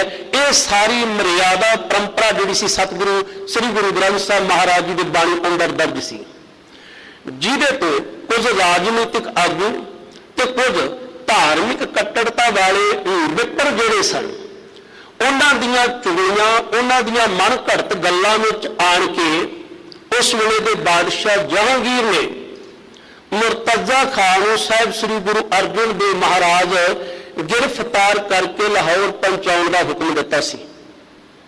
मैं बेनती कर लगा है, साहिब श्री गुरु अर्जन देव महाराज जिस वेले 25 मई, क्योंकि जो असीं श्रोमणी गुरुद्वारा प्रबंधक कमेटी वालों प्रकाशित सिख इतिहास भाग पहला पढ़ते हैं तो उसके अंदर भी सानू ये जिक्र मिलता है कि जेठ वधी 14 बल्कि 28 जेठ संमत 1663 मुताबिक 25 मई सन 1606 ਨੂੰ ਜਦੋਂ ਸਾਹਿਬ ਸ੍ਰੀ ਗੁਰੂ ਅਰਜਨ ਦੇਵ ਮਹਾਰਾਜ ਲਾਹੌਰ ਨੂੰ ਚੱਲੇ ਤੇ ਉਹਨਾਂ ਨੇ ਆਪਣੇ ਫਰਜ਼ੰਦ ਸ੍ਰੀ ਹਰਗੋਬਿੰਦ ਸਾਹਿਬ ਜੀ ਦੀ ਬਾਂਹ ਜਿਹੜੀ ਸੀ ਉਹ ਬਾਬਾ ਬੁੱਢਾ ਜੀ, ਭਾਈ ਗੁਰਦਾਸ ਜੀ, ਭਾਈ ਸਾਲੋ ਜੀ, ਇਹ ਸਾਰੇ ਮਹਾਨ ਗੁਰੂ ਕੇ ਸਿੱਖ ਨੇ ਤੇ ਬਾਬਾ ਬੁੱਢਾ ਜੀ ਦੇ ਹੱਥ ਬਾਂਹ ਪਕੜਾਈ। ਵੈਸੇ ਕੇਸਰ ਸਿੰਘ ਛਿੱਬਰ ਜਿਹੜਾ ਉਹ ਭਾਈ ਗੁਰਦਾਸ ਜੀ ਦੀ ਗੱਲ ਕਰਦਾ, ਖੈਰ ਇਹ ਜਿਹੜੇ ਸਿੱਖ ਸੀ ਇਹਨਾਂ ਦੇ ਹੱਥ ਵਿੱਚ ਬਾਂਹ ਫੜਾ ਦਿੱਤੀ ਕਿਉਂਕਿ ਉਹ ਜਾਣਦੇ ਸਨ ਕਿ ਆਉਣ ਵਾਲੇ ਸਮੇਂ ਦੇ ਅੰਦਰ ਇਹ ਧਰਮ ਪ੍ਰਚਾਰ ਦੀ ਜ਼ਿੰਮੇਵਾਰੀ ਨੂੰ ਬਖੂਬੀ ਸੰਭਾਲ ਸਕਦੇ ਨੇ ਸ੍ਰੀ ਹਰਗੋਬਿੰਦ ਸਾਹਿਬ ਜੀ। ਕੱਲ ਕਿ ਉਹਨਾਂ ਨੇ ਨਿਯਤ ਕਰ ਦਿੱਤਾ ਸੀ ਜੇ ਅਸੀਂ ਇੰਜ ਕਹਿ ਲਈਏ ਤਾਂ ਗੁਰਤਾ ਗੱਦੀ ਸਾਹਿਬ ਸ੍ਰੀ ਗੁਰੂ ਹਰਗੋਬਿੰਦ ਸਾਹਿਬ ਮਹਾਰਾਜ ਜੀ ਨੂੰ ਉਸੇ ਦਿਨ ਹੀ ਮਿਲ ਗਈ ਸੀ। और सतगुरु सच्चे पातशाह जी लाहौर में जाते हैं, लाहौर दे विच जहांगीर के हुक्म के नाल, क्योंकि बादशाह रसानन इस कानून के तहत दीवान चंदू ने अपनी निगरानी दे विच साहिब श्री गुरु अर्जन देव महाराज जी ने सह कै तसीहे दे के शहीद करवा दिता। जदों पता चलिया भाई जेठा जी, भाई पैड़ा जी, भाई प्राणा जी, भाई बिधी चंद, भाई लंगा जी जिहड़े नाल गए सी, इन्हां ने दस्सिया कि इस अमृतसर की धरती के उपर जदों गुरियाई की रस्म होने लगी तो बाबा बुढ़ा साहब जी ने जो मर्यादा सी सैली टोपी दी लेके आए, जो असीं इतिहास में पढ़ते सुनते हैं तो नीरी पीरी के नाल गुरु हरगोबिंद साहब जी ने कहा सी ये सैली टोपी जिहड़ी वो हुण तोशे खाने में रख दी जाए। सैली की होंदी सी, उन जां रेशम की बुंदी हुई रस्सी होंदी सी जिहड़ी टोपी के उपर जां दस्तार परने के उपर सजाई जाती सी। कहते हुण सानू लोड़ है तलवार की, हुण सानू लोड़ है दस्तार की। इस वास्ते इसका मतलब यह नहीं कि पहला गुरु घर में दस्तार नहीं सी सजाई जाती, साबित सूरत दस्तार सिरा। इस गल को समझने की जरूरत है कि दस्तार, तलवार इन्हां दी अज सानू जरूरत है।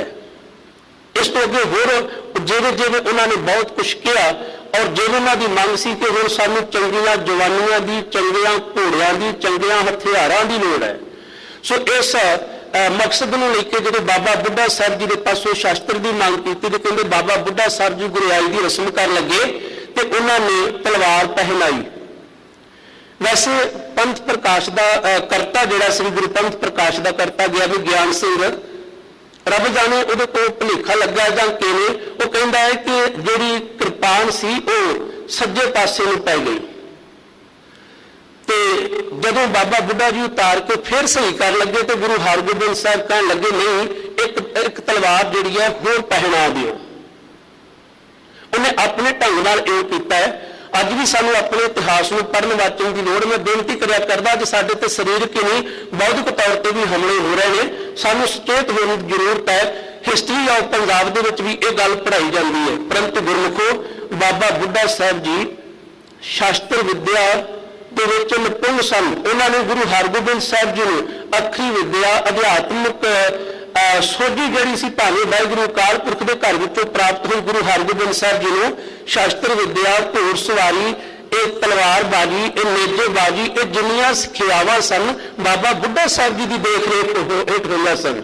ਬਾਬਾ ਬੁੱਢਾ ਜੀ ਨੂੰ ਭੁਲੇਖਾ ਨਹੀਂ ਪੈ ਸਕਦਾ, ਪਰ ਸਮਝਣ ਦੀ ਗੱਲ ਇਹ ਹੈ ਦੋ ਤਲਵਾਰਾਂ ਸੀ, ਗਿਆਨ ਖੜਗ ਤੇ ਲੋਹ ਖੜਗ। ਗਿਆਨ ਖੜਗ ਨਾਲ ਜਿਹੜੇ ਸਾਡੇ ਅੰਦਰਲੇ ਦੁਸ਼ਮਣ ਨੇ, ਵਕਾਰ ਨੇ, ਉਹਨਾਂ ਨੂੰ ਮਾਰਿਆ ਜਾਂਦਾ ਹੈ। ਲੋਹ ਖੜਗ ਨਾਲ ਬਾਹਰਲੇ ਜ਼ੁਲਮਾਂ ਨਾਲ ਟੱਕਰ ਲਈ ਜਾਂਦੀ ਹੈ। ਉਹਨਾਂ ਨੇ ਮੀਰੀ ਪੀਰੀ ਦੀਆਂ ਦੋ ਤਲਵਾਰਾਂ ਧਾਰਨ ਕੀਤੀਆਂ। ਅੱਜ ਉਹਨਾਂ ਦਾ ਗੁਰਗੱਦੀ ਦਿਵਸ ਹੈ ਸਾਹਿਬ ਸ੍ਰੀ ਗੁਰੂ ਹਰਗੋਬਿੰਦ ਸਾਹਿਬ ਮਹਾਰਾਜ ਜੀ ਦਾ।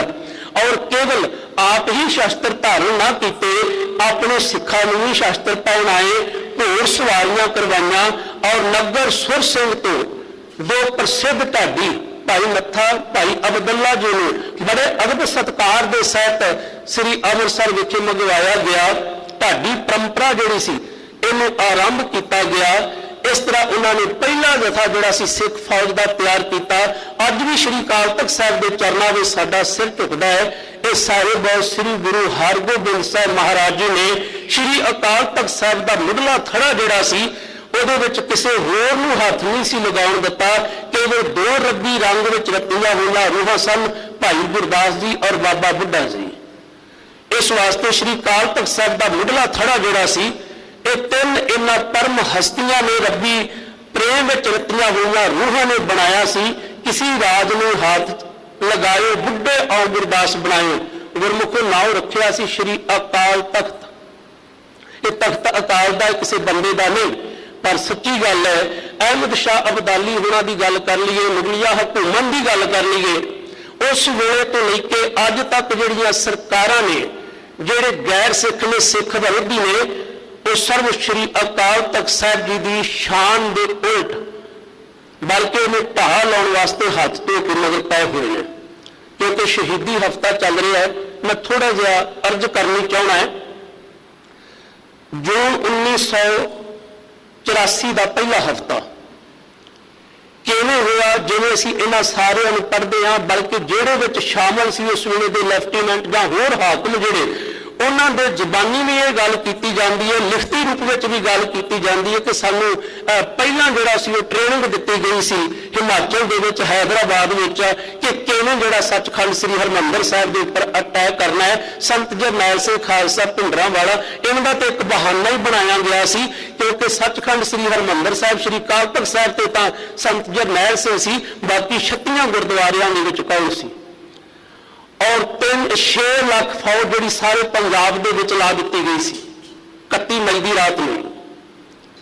और एक दी सवेर नूं जिहड़ा सी 1,33,000 फौज जी सी उन्होंने एक बलू स्टार नूं अंजाम देना सी, जिहदे विचों 2 लाख फौज जी है वो श्री अमृतसर के 25 किलोमीटर घेरे के अंदर सी। और पहले दिन का जिहड़ा बखेड़ा वधदा है सरकार के वलों, क्योंकि श्रोमणी गुरुद्वारा प्रबंधक कमेटी की एक ब्रांच है इमारती विभाग, जिन्हों के वलों ब्रह्म बूटा इस पासे संगत के आने पर जोड़ा सी थोड़ा जिहा कंध की जा रही सी, एक बहाना बनाया गया। और 1 तरीक नूं, क्योंकि 31 तरीक की तैशबाजी चल रही सी, और 1 तरीक नूं जिहड़ा सी गोलाबारी की गई, जिहदे विच 11 जिहड़े सिख सन वो शहीद हुए सन, जिन्हां दे विच बब्बर खालसा दे नामवार गुरु के सिख भाई महंगा सिंह जी भी सन। अज के दिन 2 जून वाले दिन, क्योंकि पोस्टमार्टम वास्ते लाशां खड़िया गई, तो ये जिहड़े सिंह सन इन्हां दे विचों 4 सिंह जिहड़े संत जरनैल सिंह भिंडरांवालिਆਂ दे और इस तरह बब्बर खालसा का भाई महंगा सिंह इन्हां दे संस्कार जिहड़े सी इस स्थान पर ही कंपलैक्स दे विच कीते गए। बल्कि मंजी साहब के सामने जिहड़ा सी भाई महंगा सिंह का संस्कार किया गया, जो लिखिया मिलता है। इस तरह संत जरनैल सिंह जी के जिहड़े 4 सिंह सी गुरु रामदास लंगर के सामने उन्होंने संस्कार किए गए। उन्होंने शहीदों को सानू प्रणाम करनी चाहिए है। उस वेले की हुकूमत के वल्लों तोपां टैंकां दे नाल जिहड़ा सी अटैक किया गया। मैं बेनती करा 2 तरीक की रात को 8:30 बजे उस वेले की प्रधानमंत्री इंदिरा गांधी राष्ट्र में संबोधन होती है, वो संबोधना के बोलों के अग जी बरसती सी। अजे उन्हें संबोधन खत्म नहीं किया सी ते 2 जून की रात में जी गोलाबारी शुरू हो गई सी। और बहुत सारे निहत्थे के दोषी जोड़े शहीद हुए उन्होंने भी सानू नमस्कार करनी बनती है। अज भी साडे उपर जिसमानी और बौद्धिक तौर पर हमले हो रहे हैं, सानू सचेत होने की जरूरत है। भावें कि श्रोमणी गुरुद्वारा प्रबंधक कमेटी साडियां बहुत सारिया सिख जथेबंदियां अज भी कोरोना पीड़ित लोगों या लोगों की सुरक्षा वास्ते बहुत सारे प्रबंध कर रहे हैं, ऑक्सीजन दे रहे हैं, उन्होंने फ्री में वैक्सीन दे रहे हैं। जिवें कल परसों जो श्रोमणी गुरुद्वारा प्रबंधक कमेटी वालों उपराला किया गया। गुरु का सिख सरबत का भला मंगता ही नहीं, भला करता भी है, पर साडी बदकिस्मती है कि सरकारां सानू अज भी अतवादी कह के भंडदियां है। मैं बेनती करांगा साडियां जिन्नियां मर्जी संप्रदावां जथेबंदियां मुबारक ने, पर गुरु के पंथ वास्ते एक हो जाया करो, एक हो जाया करो। संत करतार सिंह जी खालसा भिंडरांवाले और इस तरह दल पंथ बाबा बिधि चंद 11वें जान सिंह महापुरख बाबा दया सिंह जी ਉਹ ਗੱਲ ਕਰਦੇ ਹੁੰਦੇ ਸੀ ਕਿ ਸ਼੍ਰੋਮਣੀ ਗੁਰਦੁਆਰਾ ਪ੍ਰਬੰਧਕ ਕਮੇਟੀ ਸਿੱਖਾਂ ਦੀ ਇੱਕ ਨਾਮਜ਼ਦ ਜਮਾਤ ਹੈ ਜਿਹਦੀ ਆਵਾਜ਼ ਧਰਤੀ ਦੇ ਇੱਕ ਕੋਨੇ ਤੋਂ ਦੂਜੇ ਕੋਨੇ ਤੱਕ ਪਹੁੰਚਦੀ ਹੈ। ਇਸ ਵਾਸਤੇ ਸਾਨੂੰ ਇਹਦਾ ਸਹਿਯੋਗ, ਸਾਨੂੰ ਨਰੋਆ ਅੰਗ ਬਣ ਕੇ ਚੱਲਣ ਦੀ ਜ਼ਰੂਰਤ ਹੈ। ਅੱਜ ਵੀ ਲੋੜ ਹੈ ਅਸੀਂ ਸ਼੍ਰੋਮਣੀ ਗੁਰਦੁਆਰਾ ਪ੍ਰਬੰਧਕ ਕਮੇਟੀ ਦੇ ਨਾਲ ਮੋਢਾ ਜੋੜ ਕੇ ਚੱਲੀਏ ਔਰ ਸ੍ਰੀ ਅਕਾਲ ਤਖਤ ਸਾਹਿਬ ਜੀ ਦੇ ਝੰਡੇ ਹੇਠ ਔਰ ਧੰਨ ਗੁਰੂ ਗ੍ਰੰਥ ਸਾਹਿਬ ਜੀ ਦੀ ਛਤਰ ਛਾਇਆ ਹੇਠ ਗੁਰਮਤਿ ਗਿਆਨ ਨੂੰ ਲੈ ਕੇ ਚੱਲੀਏ। ਦੁਨੀਆ ਦੀ ਕੋਈ ਇਹੋ ਜਿਹੀ ਤਾਕਤ ਨਹੀਂ ਹੋਵੇਗੀ ਜਿਹੜੀ ਸਿੱਖ ਜਾਂ ਸਿੱਖੀ ਨੂੰ ਕਹਿ ਜੰਨਾ ਤੱਕ ਸਕਦੀ ਹੋਵੇ। ਆਓ ਸ਼ਬਦ ਦੇ ਅੰਤਲੇ ਬੰਦ ਦਾ ਪਾਠ ਸਰਵਣ ਕਰਦੇ ਹਾਂ। ਨਾਨਕ ਜਨ ਤੁਮਰੀ ਸਰਨਾਏ, ਹਰ ਰਾਖੋ ਲਾਜ ਭਗਾਤੇ। ਸੱਚੇ ਪਾਤਸ਼ਾਹ ਜੀ ਕਿਰਪਾ ਕਰਦੇ ਨੇ ਕਿ ਆਪੇ ਠਾਕੁਰ, ਆਪੇ ਸੇਵਕ, ਆਪ ਬਣਾਵੇ ਭਾਤੀ, ਉਹ ਆਪ ਹੀ ਬੁੱਧ ਰਚਦਾ ਹੈ। ਨਾਨਕ ਜਨ ਤੁਮਰੀ ਸ਼ਰਨਾਈ, ਹੇ ਵਾਹਿਗੁਰੂ ਮੈਂ ਸੇਵਕ ਤੁਹਾਡੀ ਸ਼ਰਨ ਵਿੱਚ ਆਇਆ ਹਾਂ, ਹਰ ਰਾਖੋ ਲਾਜ ਭਗਾਤੀ। ਕਿਰਪਾ ਕਰੋ ਇਸ ਭਗਤੀ ਕਰਨ ਵਾਲੇ ਦੀ, ਇਸ ਕੀਤੀ ਹੋਈ ਭਜਨ ਬੰਦਗੀ ਦੀ ਲਾਜ ਰੱਖ ਲਵੋ, ਕਿਉਂਕਿ ਮਾਲਕ ਵਾਹਿਗੁਰੂ ਹਮੇਸ਼ਾ ਸਾਡੀ ਲਾਜ ਪੱਤ ਰੱਖਦਾ ਹੈ। ਆਓ ਸ਼ਬਦ ਨੇ ਅੰਤਲੇ ਬੰਦ ਦੇ ਪਾਠ ਨੂੰ ਸਰਵਣ ਕਰਕੇ ਆਪਾਂ ਸਮਾਪਤੀ ਕਰੀਏ ਜੀ। ਹੋਈਆਂ ਬੇਅੰਤ ਭੁੱਲਾਂ ਦੀ ਖਿਮਾ। ਵਾਹਿਗੁਰੂ ਜੀ ਕਾ ਖਾਲਸਾ, ਵਾਹਿਗੁਰੂ ਜੀ ਕੀ ਫਤਿਹ। ਆਪੇ ਠਾਕੁਰ ਆਪੇ ਸੇਵਕ, ਆਪ ਬਣਾਵਾ ਭਾਤੀ।